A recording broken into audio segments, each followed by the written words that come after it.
এয়া কমল মানে কিবা লোটাছৰ গুটি লাগে এনেকৈ আমি আনিছিলোঁ ধনতেৰছৰ দিনাখন। সেয়াও অকণমান দেখাই দিলোঁ। এনেকুৱা 11টা গুটি আনিছোঁ। এয়া লাগিব আমাক। আৰু লগতে এয়া ৰূপৰ কইন এটা আনিলে, মা লক্ষ্মী আৰু গণেশ আঁকা থকা, আৰু পিছফালে এয়া কুবেৰৰ কিবা হয়। তাৰপিছত আনিলে গোলাবাৰী জল বটল এটা, ডাবৰ গোলাবাৰীৰ হয় নেকি নাজানো, গোলাপ জল মুঠতে সেইটোও লাগিব, সেইবাবে অনা হ'ল। আৰু ধনতেৰছৰ দিনাখন বেলেগ বেলেগ বস্তু কিনে, আমি এয়াকে কিনিলোঁ। তাৰপিছত আনিলে এটা লাইট, এয়া এইটো কি বুলি কয়, ডিস্কো লাইট কয়, ওপৰত লগাই থৈছে। আমাৰ বেটাৰী কেইটাও ওলমাই থৈছে দেই। ৰিম'টৰ ইমান বেটাৰী খৰচ হয় বাবে এনেকৈ আনি পেলাই থোৱা হয়। আৰু লাইটটো লগাই দিয়া হৈছে। এয়া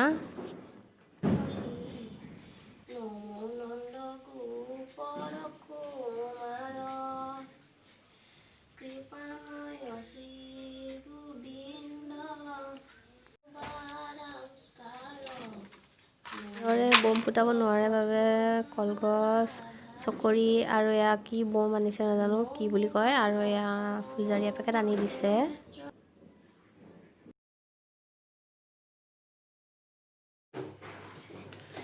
কি কৰি আছা তুমি? হা? আৰু টুপিটো পিন্ধিব লাগে। আমাৰ এয়া লাইট ডেক'ৰেশ্যন কৰিছে। আৰু এয়া ধনতেৰছৰ দিনাখন কৰিছিলোঁ যে, এয়া আছেই। মই চাকি গছ দিব দিয়া, চাকিবোৰ দিয়া, মই চাকিবোৰ লগাই লওঁ। এয়া অকণমান পায়স বনাইছোঁ, মানে এয়া শৰাইৰ লগত দিম, সেইবাবে বনোৱা হৈছে। মই পায়সৰ কাৰণে চাউল আনিব দিব পাহৰিলোঁ, সেইকাৰণে ভাত খোৱা চাউলৰে পায়স বনাই দিলোঁ আজি। উপায় নাই। এওঁ মোক সুধিছিলে যে জহা চাউল আনিম নেকি বুলি, মই পাহৰি থাকিলোঁ। মানে মই মুখেদি নোলালেই বুলি, সেইকাৰণে।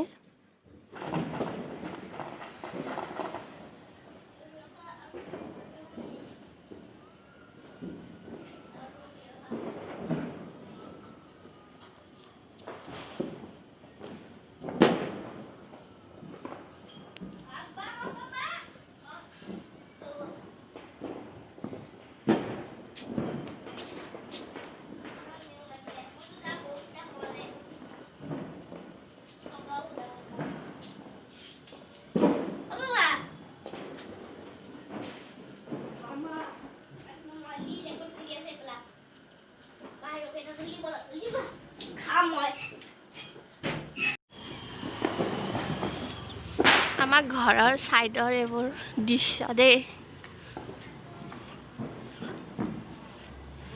এইফালেও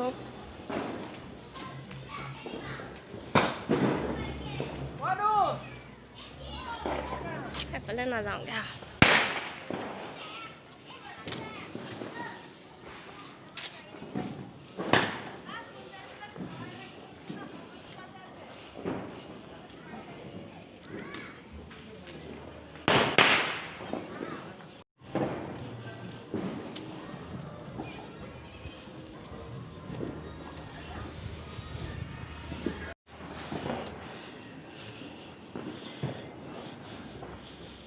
বেবী কি কৰি আছা?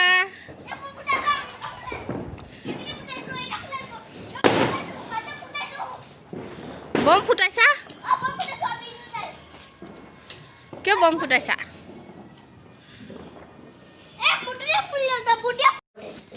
এতিয়া খাই আছোঁ। শৰাইখন ভাঙিলোঁ, আৰু শৰাইখন ভাঙিলোঁ হয়, কিন্তু পায়সখিনি দেখালোঁ। শৰাই কি কৰিছিলোঁ, শৰাইত ক'ত কি দিলোঁ দেখাবলৈ নহ'ল। মানুহক দি থৈও আহিলোঁগৈ, সকলোকে ওচৰে পাঁজৰে। এতিয়া নিজেও খাই আছোঁ অকণমান। আৰু আজি মই মেখেলা চাদৰ পিন্ধিছোঁ দেই। এয়া অন্য দিনাখন মেখেলা চাদৰ পিন্ধিলে গোটেই খেলি মেলি হয়। আজি এবাৰতে হৈছে মোৰ মেখেলা চাদৰ পিন্ধা। কেনেকুৱা লাগিছে নাজানো, কিন্তু আৰু পিন্ধিছোঁ আৰু। আজি একচুৱেলি আমাৰ শহুৰ দেউতাৰ মানে মোৰ হাজবেণ্ডৰ দেউতাৰ কি কয় বছৰিকা তিথি হয়, কি হয় বছৰিকা কি হয় তিথি হয়। সেইকাৰণে অকণমান এনেই সৰুকৈ পাতিলোঁ, মানে হেৰি কৰিলোঁ, শৰাই এভাগ দিলোঁ, সেয়াই। আৰু দেৱালী বুলি নিয়ৰে বম ফুটাবলৈ ৰেডি হৈ আছে, ফুলজাৰি মানে জ্বলাব কৰিব, সি নকৰে মোক কৰিব দিয়ে, মই জ্বলাই দিব লাগে, মই খেলিব লাগে, কিন্তু আনিব সময়ত সিয়াৰে আকৌ চিঞৰ বাখৰটো বেছি। চ' আজি ব্লগটো ইয়াতে সামৰিলোঁ আৰু আপোনালোক সকলোকে আমাৰ পৰিয়ালটোৰ ফালৰ পৰা শুভ দীপাৱলীৰ শুভেচ্ছা জনালোঁ, লগতে কালী পূজাৰো শুভেচ্ছা জনালোঁ।